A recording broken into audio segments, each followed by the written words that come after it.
Alright guys, today we are going to be reacting to why German Panzer Troops wear pink. That is strange. Why would you wear pinks? That's kind of weird. Let's jump in.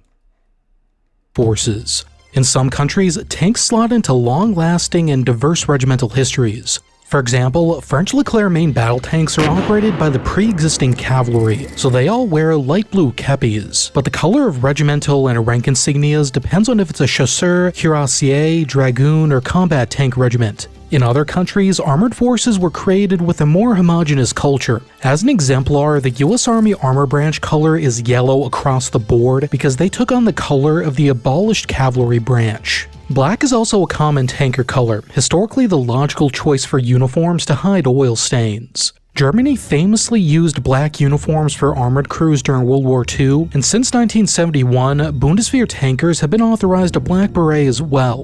But another more peculiar color has also been used their entire history: pink, called Rosa in German.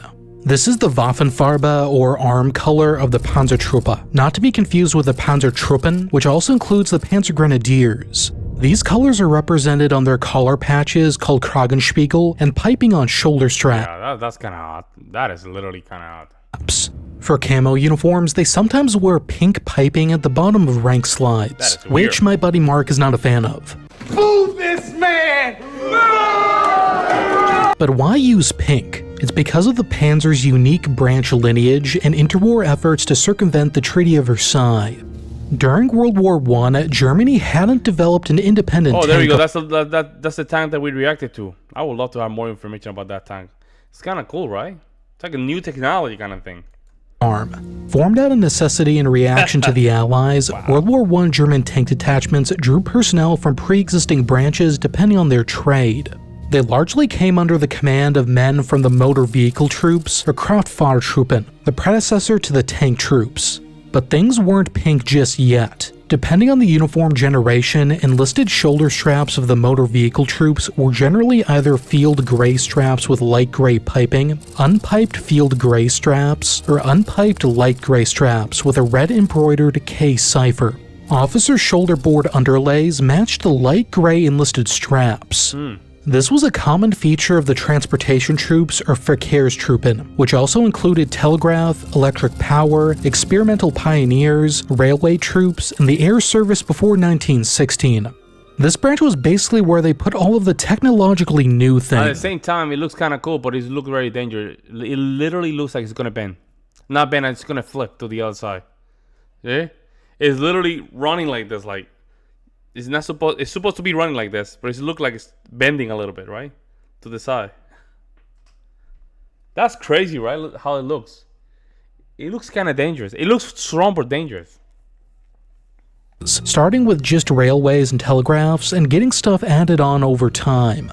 Note that the motor vehicle troops were different from the horse-drawn transport troops, which used light blue.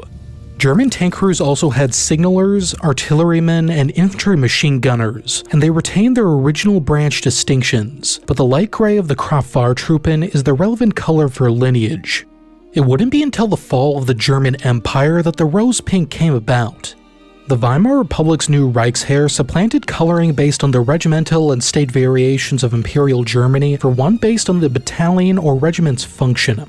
Some of the new Waffenfarben were clearly lifted from the past, such as white for regular infantry, green for Jaeger, red for artillery, and light blue for the horse-drawn transport troops. But the motor vehicle troops, now a separate entity color-wise from signals, was pink. It's not exactly clear why they... Well, I mean, there's a lot of colors, right? So I think pinks was the... You have pinks, yeah. It's the only one left out, right? Orange would not do it, so makes sense. Chose pink. This was a logistics branch focused on trucks and mechanics at the time, so the mixing infantry and artillery explanation that the Bundeswehr website entertains seems unlikely. For all we know, it could have just been the last distinct looking color left. That's what I said, Light gray, after all, wasn't a strictly motor T color during World War I, it was the color of the overall high technology branch it was a part of. But the purpose of the motor transport troops was not in earnest. The branch acted as a cover for Weimar Germany's clandestine tank program, as armored vehicles of all sorts were banned under the Treaty of Versailles. It'd be the Kraftfahrtruppen that would develop Germany's armored warfare theory and drill tactics using mock-ups built on wheeled vehicles.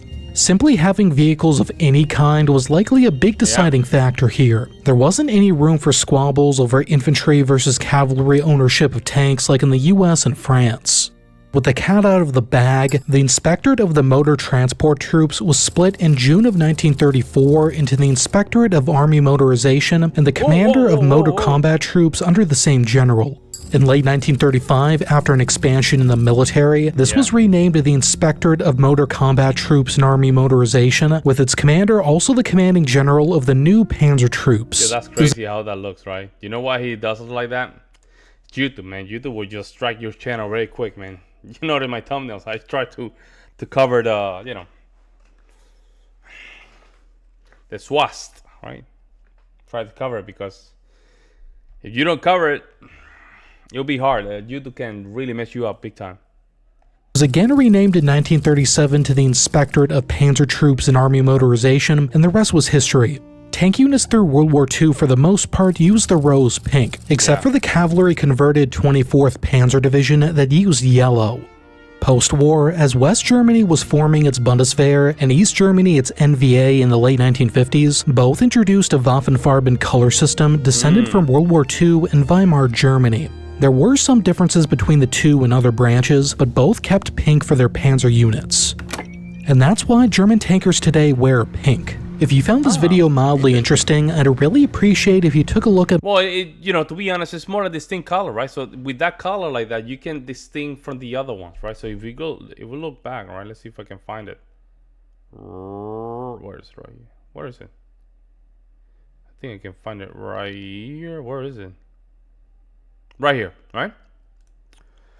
Okay, you already have yellow, you already have green, you already have black, you already have white, you have a red, a purplish kind of red, I guess, and blue. I mean, the only one that you have available to use the pink. It's just a practical way to use it. I mean, unless you want to use the same color, right? Well, that's gonna create a lot of conflict. But yeah, I see no problem with that. I think pink was more like a practical color to use. Let's put it that way. That's the feeling that I have with that. You know, artillery, armor, red. Oh, that's kind of convenient, right? Red of, you know, blood, I guess. Supply train, medical. So you already have like a multi-colors, right? Already.